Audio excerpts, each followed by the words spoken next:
Et donc Fabien Genet. Merci Monsieur le Président, chers collègues. Merci Monsieur le Président, Monsieur le rapporteur pour vos exposés qui sont très intéressants et qui viennent en écho à ce que nous pouvons vivre sur le terrain.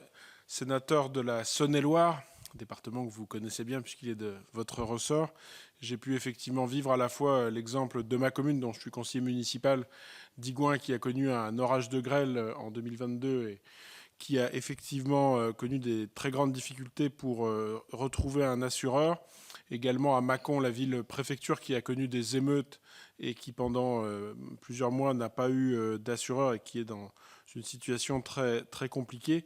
Donc effectivement, ça correspond à des situations locales, soit comme les exemples que je viens de citer, exemples de collectivités qui ont connu des sinistres et qui ensuite ont des difficultés, mais également la commune de Cluny qui, elle, n'avait pas connu de sinistralité et qui a été victime d'une augmentation de près de 30% de sa police d'assurance. Donc c'est effectivement une réalité très préoccupante. Je me permettrai une observation, monsieur le rapporteur, sur ce que vous disiez sur l'impact que ça peut avoir sur le budget des collectivités locales. Vous avez effectivement relevé que cela représentait 2% des charges. Vous avez soulevé le fait que cela intervenait dans un contexte inflationniste important. Et je me permettrai d'ajouter également dans un contexte où les recettes des collectivités sont de plus en plus contraintes. Et donc, effectivement, ces petits pourcentages, finalement, c'est souvent les marges de manœuvre dont disposaient les collectivités. Et lorsqu'effectivement, il y a une conjonction de ces augmentations imprévues de recettes et de dépenses et ces baisses de recettes, effectivement, c'est la marge de manœuvre qui disparaît dans ces collectivités locales. Et donc, c'est extrêmement préoccupant. Les solutions que vous proposez sont tout à fait intéressantes sur la mutualisation. Naturellement, que la métropole de Dijon puisse se doter d'un service de 7 personnels et que vous nous engagiez à faire tous la même chose, c'est une recommandation très intéressante.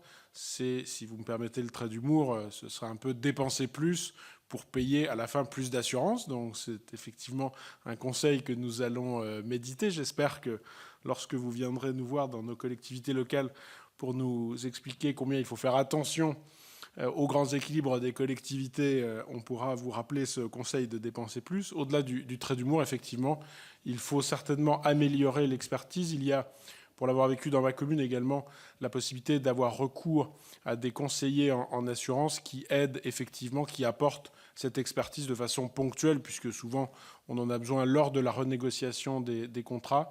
Et je crois que c'est pour le coup une dépense qui est tout à fait légitime et justifiée.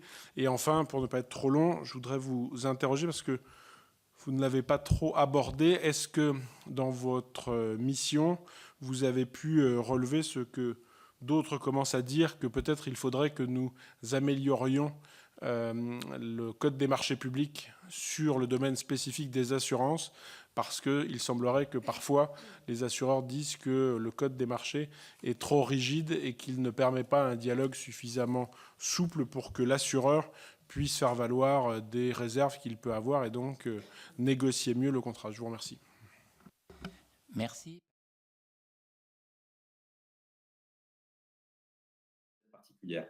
Sur la question effectivement de la mutualisation, ce qu'évoquait Monsieur le sénateur de Saône-et-Loire, on ne recommande évidemment pas, et on a bien conscience que la voilure déployée par la métropole de Dijon n'est pas quelque chose, n'est pas un schéma transposable. Simplement, voilà, l'enjeu c'est de proportionner les moyens au risque et évidemment aux capacités de la collectivité. Donc, de ce point de vue-là, vous avez raison. Le recours à une assistance à maîtrise d'ouvrage pour le temps de la négociation du contrat, pour être en capacité tout simplement de savoir quelles sont, au moment de la renégociation du contrat, les conditions d'assurance, d'être accompagné pour rédiger un cahier des charges, c'est quelque chose de tout à fait précieux.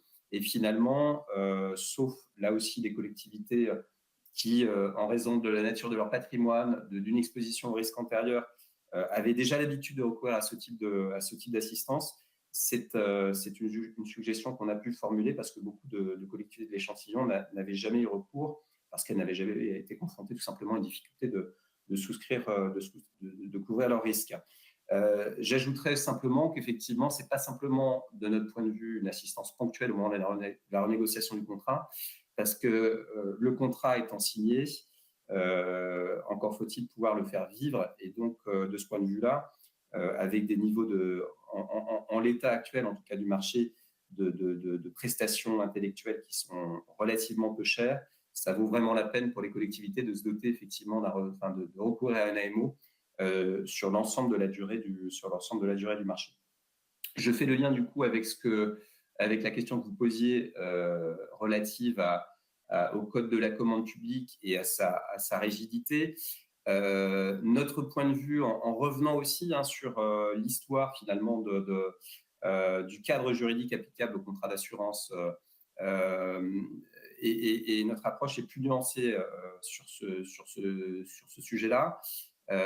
Bon, déjà, première remarque, dans un contexte effectivement de très forte asymétrie entre les offreurs et les demandeurs, l'offre et la demande, la négociation, si elle devenait la règle dans le cadre de la souscription d'un contrat d'assurance, n'assurerait absolument pas aux collectivités de sortir gagnante d'une négociation.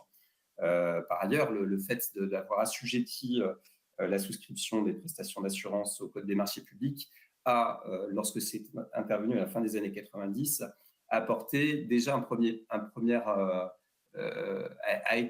entraîné une première professionnalisation, une première démarche d'analyse du risque de la part des collectivités, a entraîné une forte baisse du prix des assurances par rapport à un schéma antérieur dominant qui était effectivement la souscription directe auprès d'un agent général avec un principe, un risque, un contrat.